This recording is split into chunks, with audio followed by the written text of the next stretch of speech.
Zviri sei muri yeZimbabwe, ndini wenyu Sanuka. Ndadzoka neimwe episode yamanga for a long time.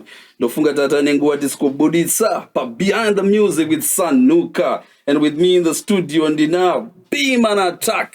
Zviri sei mwana wama? Aiwa, ndakasimba inakoma. Aiwa, ndirizoona kuti aiwa wakapenya, wakasimba. Ndine utano. Une utano zviripo zviri pachena. Ko Beeman Attack ndipe tinzwe, ndoda kuti ndinyatsoziva inini kuti zita rako iri Beeman Attack rakabva papi chaizvo? The name Beeman Attack was driven from my real name, Brian. So inini zita rangu ndonzi Brian. Brian Deva. So yeah, the name Beeman Attack was driven from my real name, Brian. My bata. Saka ndizonzi Beeman ndakangura nchinzi chi B. Saka patakazotanga kuita zvemusic izvi. Okay. Ndakabva ndatongona zita riripo kushandisa ndi Beeman. Like inini rega nyatsokupatsana. Inini ndakazotanga kunakirwa nemusic, ndakuteerera music yaBig Man. Pasati pakunyanya kunzi Wingy D. Yanga chiri Big Man. Mukatarisa kudhara chiriwa zvimasongs zvake zvanga zviri complicated zvimwe zviya. Ndo masong aindinakidza iwayo isingatomboite. Saka paingonzi Big Man.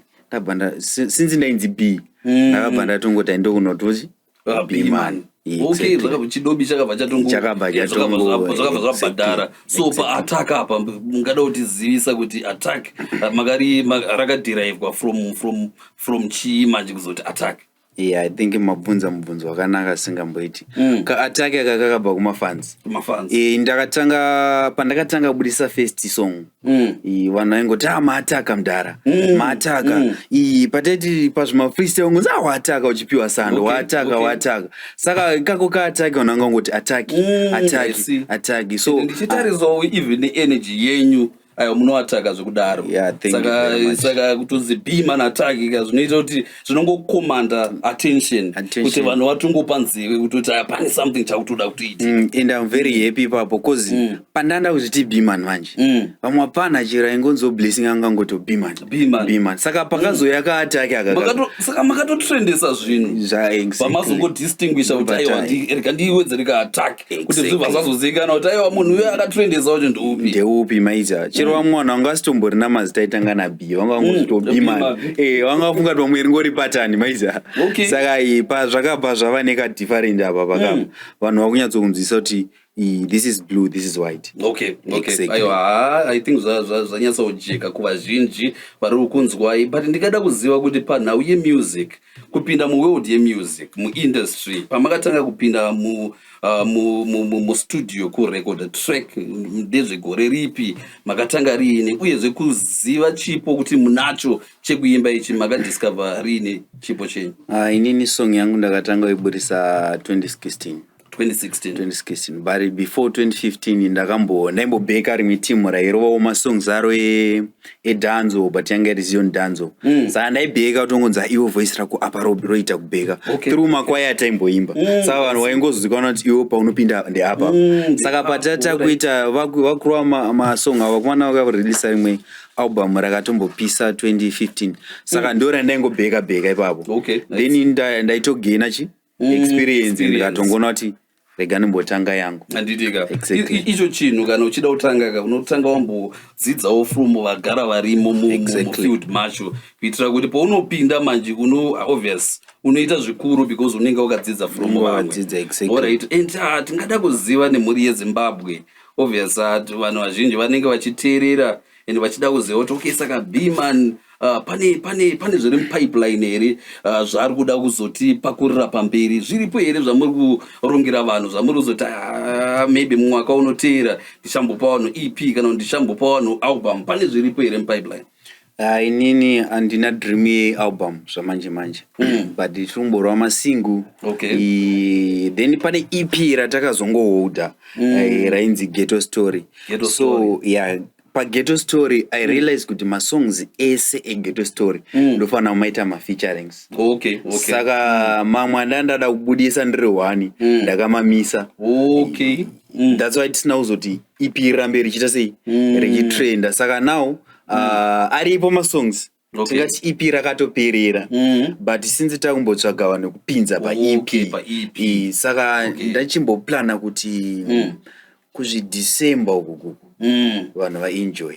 Handitika. Yeah. Aiwa obviously tisu tichangoramba semafans enyu because panoti mafans ndisu. Exactly. Because tinenge tichangogara takatenga data even mati December tichagara takatenga data kuitira kuti pamunozongoti masongs avepo pamhepo avepo pa YouTube tinobva tangomhanya todi to streama zvedu nekulike nekukomenda. And ndikada kuziva because obviously ini ndiri kuziva kuti munoimba musambo upi but kune mumwe asati aziva kuti okay mukoma bima vari kutaura ava vanonyasa kuimba musambo upi, vanorova hip hop here, vanorova afro here, vanorova sungura here, vanorova musambo wenyu muri wegospel here kana kuti munorova chii?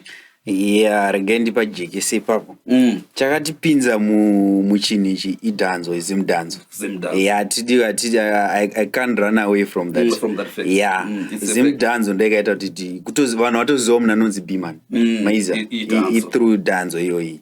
Saka but uchikura pane pakangozunzi hapana izimdhanzo madrugs. Muona. Saka vanhu vakawanda vanenge ngoti handizve madrugs. Yeah, because vanhu vane kahosha kekugeneralize zvinhu. Exactly. Saka through mafans oni nemamwe mafamily members aimboti chimbotrya reggae. I think ndakatombobudisa reggae but one song. Okay. Yeah, okay. I dedicated that song kuna Mdara. Okay. But iri emotional. And tombodi kugara nchiterera song. Inochemeza. Aiyo ndoda kuti muzonditumirawo because ndoda kuinzwa. Ndichakutumira. Iri emotional zvinotobowa song yachoni. Okay. Anditoziva ndakairekoda sei. Mukatondinditangidze zvandakaita ndizvigoni. But so ngiwe vanhu vakati apa ndopako apa. Ndopako. Ndobva pabuda ya rimwe ranga rimedley reafro pane mumwe face anonzi Tiflo. Saka Tiflo ari kublues anoshanda nemumwe face anonzi Siraj Kanolanda. Okay. Then like vanongoshanda glove in hand maiza.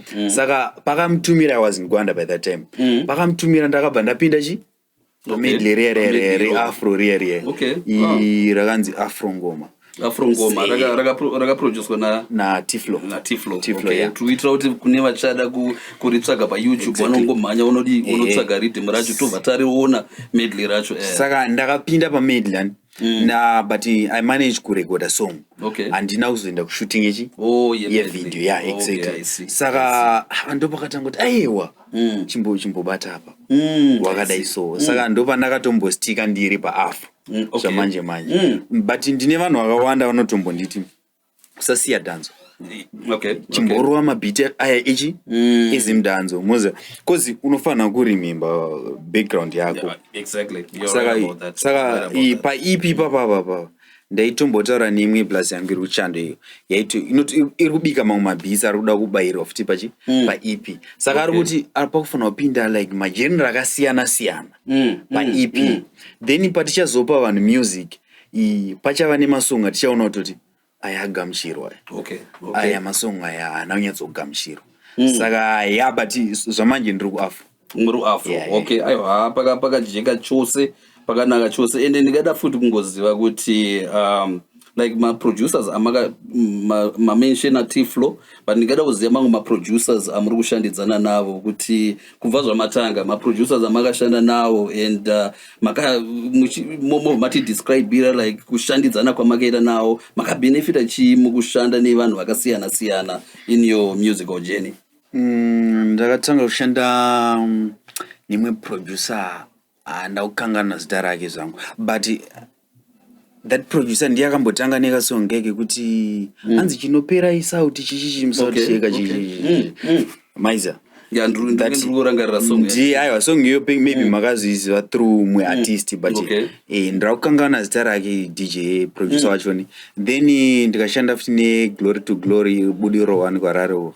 Ndikashanda Zion Empire DJ Pablo I think inozikanwa nemunhu wese yamadhara because vana Pablo ndokwandakaenda ndichinoisa intro imwe song yevakomana veve saka vana Pablo vanongoti ukatanga kutongoita zvauri kuita yenenge achiita zvaari kuita kumushini uku then ndikashanda neRHD imwe iri kuGlenview ndamboshanda nayo ndichiri kuHarare madays achoni ndikashanda neimwe studio Masvingo na DJ KZ ndikashanda na mastudio akuti achibuda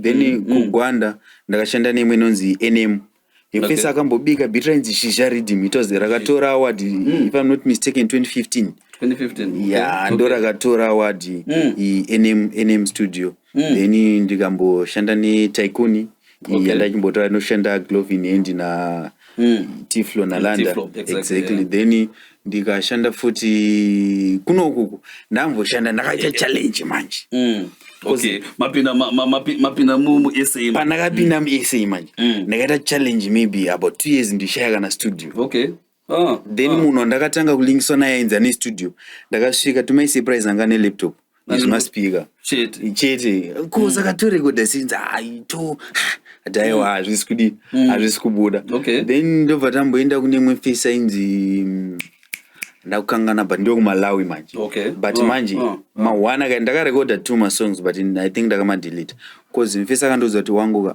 inini andigone English Saka iye ndio kuMalawi pakanga hapana communication saka pandichida kuza muti wangu ita so apa hazvisi kunzwisisika chichi I think pazvino zvese pakangoerekana paita barrier pa communication handifungi kuti pane chinobuda zvenge zvadhakwa and then ndo pandakazombolingisa nemwe face akandilingisa ma studio about 3 takamboenda kuna MAK by that time MAK angasikurekuta anga chimbogadzirisa mustudio make takatosvika akatotiratidza everything akati but unfortunately handisi kuita sei handisi kurekoda ende paitowawo nemarenovations aiita then mbva tasvika kune imwe producer handizi anogara Samuel anonzi producer ani handichaziye but I think face wemuromo then hatina kuzorekoda that day time ndobva ndalingiswa na BSP Beto System Production panowa patiri nasi exactly I think na Beto takatanga kugadzira first track if I'm not mistaken My Day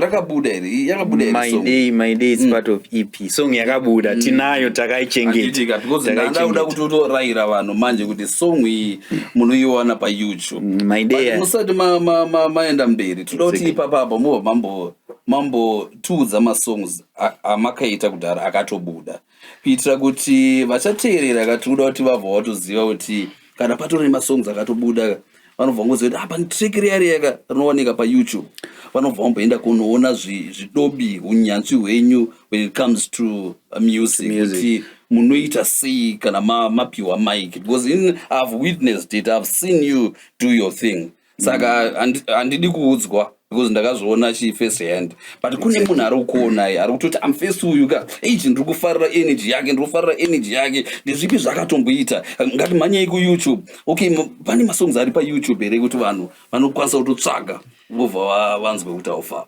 right since ndambomenshina point yekuti ndakasiya DC Danzo saka ndakati that YouTube account yanga ine masong eDanzo ndakabva ndaimboisa paside then ndakabva ndavhura another one yakanzi B Media Music then that one ndo handinamboisa ndada kuisa EP saka ndiri process yekuisa masong ndo patakabva tazoholda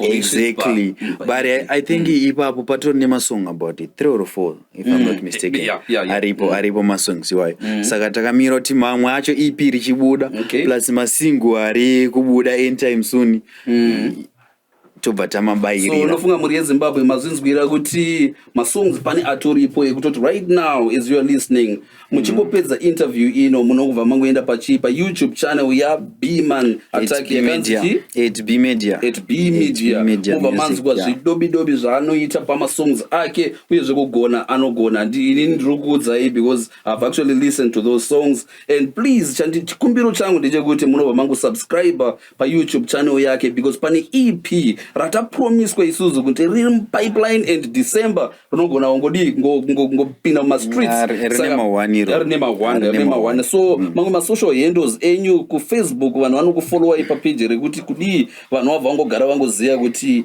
vanokubata ipa mahandles api? Yeah, ku FB riripo Facebook page rakanzi @bmedia music again. But unfortunately that one arina mafollowers akata sei akatoa ndei. Then now parikushanda my real account yakanzi Brian Dewa. To iri kushanda iyo ipapo pano everything is no wanika. Unodudza kuti tunga imoya man. Koita munonga manduza ndakuchitoziya iko zvinezvi kuti adewa. Aiwa zvingori zvemuri munoziva family yakakura iyi. Andikwanise kuti uku yakakura. Saka togona pa EP apa togona since muri kutaura nawo yema collaborations togona expect a collaboration na Dewa na Peter. Zvamanje handisati nda ku feature newa kumana vanorova like magitari. Okay. Tichiri kumboda kurova dzedu idzidzi. I see. But as time goes on but amaka munogona ngova converter vanombotransition wombosiya kusungura womborova aiwa izvozvo hazvisi hazo part of EP. Okay. Kana zviuya zvichazouya kumberi cause kumberi uko kune zvakatowanda zviriko. Saka aiwa ndinotenda chose mukoma Bman Attack nemhuri yeZimbabwe ichikuzivai and muri yeZimbabwe ndofunga ndakumbira kudhara sanhuka ndakumbira kudhara kuti please support us, support him. Mongo mufollowa kuFacebook kwake nekuYouTube mongogara makasubscribe kuitira kuti zvichauya zvinouya muchitoziva kuti mutoripo kudhara. Ndimi munotanga kutonotifyiwa because munenge madzvanya kangende kaya kuitira kuti panongoisa chi-EP munobva mangoona zvidobi zvidavado nenhapitapi dzanenge achidurura. And mukoma Bman Attack, I really appreciate for joining me and ndofunga muri yeZimbabwe yakuzivai. And pane manzwa mungada kuudzawo here like my upcoming artist ari kuda kutangawo zvemusic but anenge achiti ndotange here mungada kumupawo advice yekuti kudii? Inini hangu as an emerging artist and upcoming producer, I just want to encourage them kuti believe in yourself. Zvari kutoita izvozvo ndo chaizvo because ukatomboteerera masongs vacho vatova macelebrity now kwavakabva nako music is a journey. Saka mwana chaicho anotanga achikambaira zviri kutoita izvozvo zviripo patanira kupinda naro riripo. But one advice andoda kuvaudza ngangova zvaari arege kuda kuva mumwe munhu cause ndine imwe conversation ndaimboita nemwe anoshanda kuradio station achiti mfana wangu kana uchida kuti music yako iplaywe usateedzera muartist.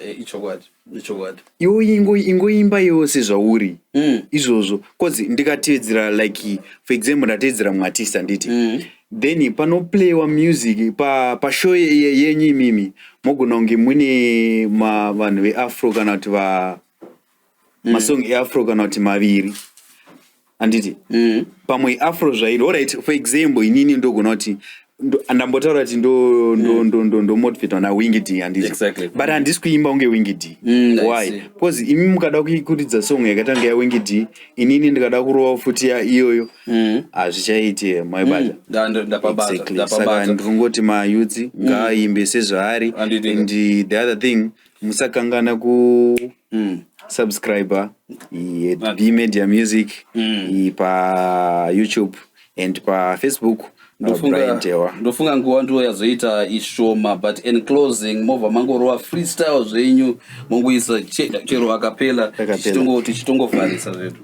Alright, siregedza tikupe ise zvinoda mafanzi tozviita. Any song anonditi wakakosha, wakakosha, ndikarwara nerudo anondipodza, anonditi wakakosha, bimani wakakosha, ndikarwara nerudo anondipodza.